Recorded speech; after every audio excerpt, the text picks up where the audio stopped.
Did you know that the very idea of environmental conservation has its roots along the Hudson River? By the mid-1800s, artists like Thomas Cole had made the scenery along the river famous and prized.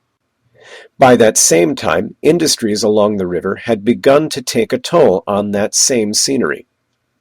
The tanning and lumber industries had cut down entire forests in the Catskill Mountains, and the cliffs along the Palisades were being mined for rock to make buildings, and were rapidly disappearing.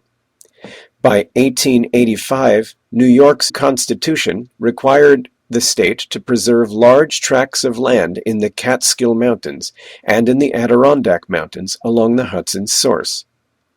In 1900, activists in our area, concerned about the disappearing cliffs along the river, fought to form the Palisades Interstate Park, which preserved much of the land along the river, from Fort Lee, New Jersey, to Bear Mountain in New York.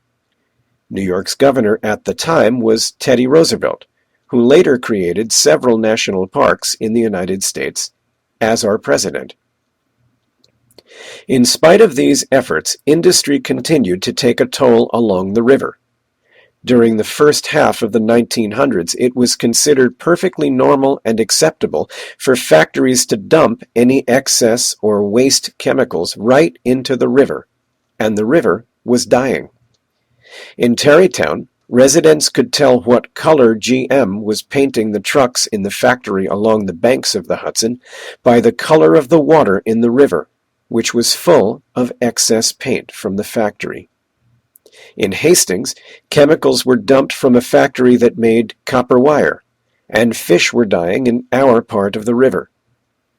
Upstream, chemicals called PCBs were being dumped into the river by two factories above Albany. This diagram from the Environmental Protection Agency of our government shows how organisms were affected all through 200 miles of the river.